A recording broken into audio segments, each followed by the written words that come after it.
All right, so we've looked at how to determine if a function is even, odd, or neither, both algebraically and graphically. Now we're going to look at a couple more challenging algebraic ones and have some practice with that. So this one's a little bit tougher. Same strategy though. F in column is going to be f of negative x. So I'm going to plug in negative x for all of those x values.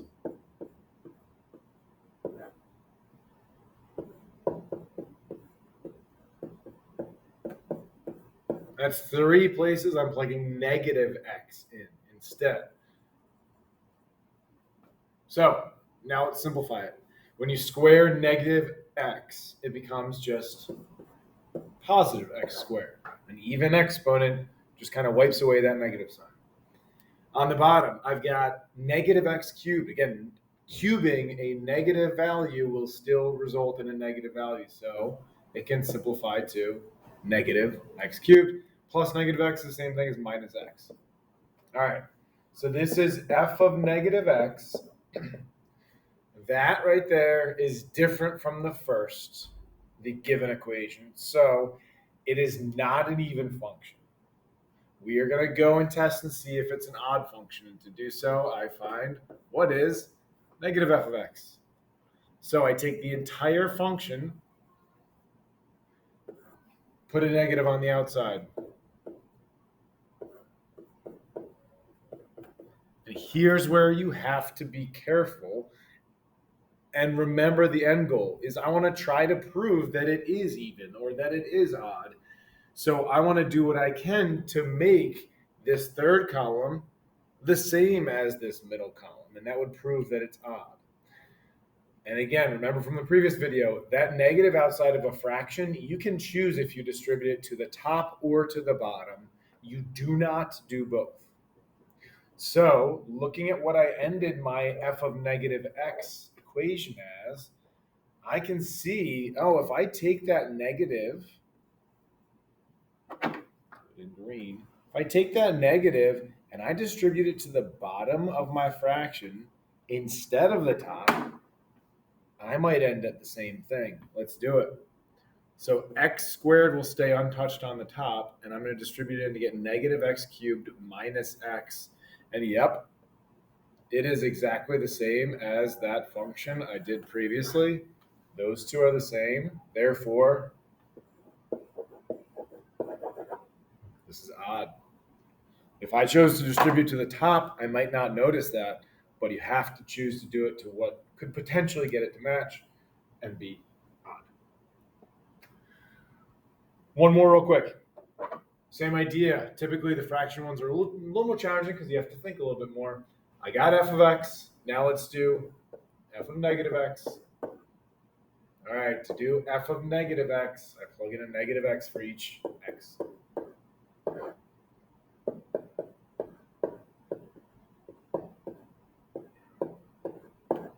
And I simplify. Always, always, always a two-step problem.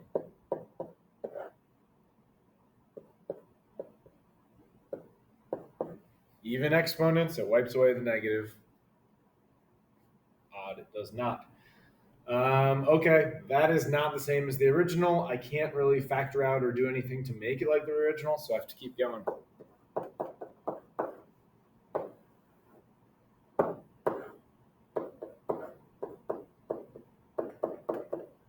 There we go. Now I gotta think, do I want to distribute it to the top or to the bottom? I see if I distribute it to the top, that means my numerators would match, but my denominators would not. If I distribute to the bottom, neither would match. So it's like I'm close, but I can't do it either way. So it really doesn't matter what you choose. I'll choose to multiply to the top because it's just one term. It would get me negative x over x to the fourth plus x. That's my simplified form for each of these. Those are not the same. They're close, but they're not. So this is neither.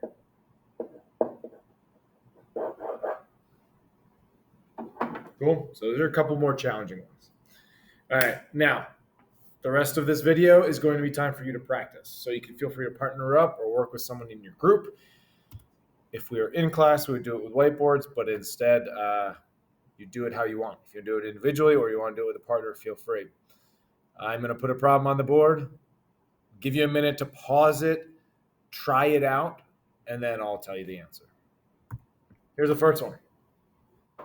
Pause it, try it out, show all steps, determine even, odd, or neither. Play it.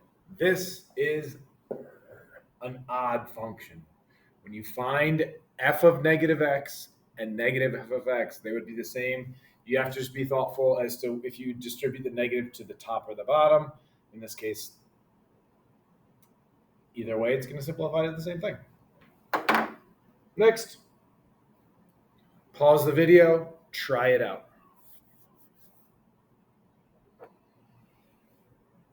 Okay, answer to this one. When you work out f of negative x and negative f of x, they are not equal. None of them are equal, so this is neither. Let's do it again. Pause the video, try it out. And you'll notice this one was quick, hopefully. When you put in negative x here, it wipes it away. That's the only place you plug it in. That's an even function. Keep it going. Try this one. All right. This is an even function. Similarly, if you plug in negative x for each of these, they both become positive because they're both even exponents. Even function. Number 5. We've got 8, by the way, so keep it going.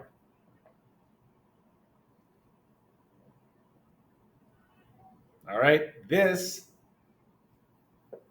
is an odd function. When completing negative f of x, you want to distribute to the bottom, and that would make it match. Number 6. This one's a little different. So, absolute value going on there. When you're finding f of negative x, that's going to be 5 times the absolute value of negative x minus 1. If I simplify that, the absolute value of a negative number or of a negative anything just is the positive version of that. So that would simplify to 5 times the absolute value of x minus 1. And that is the same as the original, so it's even. Number 7, try it out. Pause it.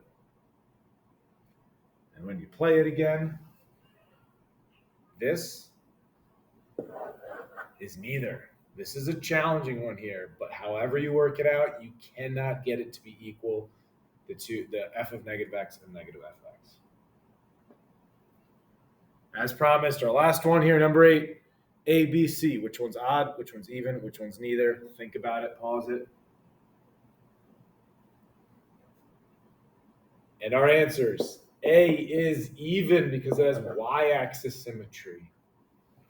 C is odd because it has origin symmetry. B does not have y-axis symmetry, and it does not have origin symmetry, so this is neither. There you go. Algebraically, we got a lot of practice here. Graphically, you can see and pick out based on the symmetry. All right. You have a practice worksheet to work on now that you will scan in and submit. Good luck. Good job.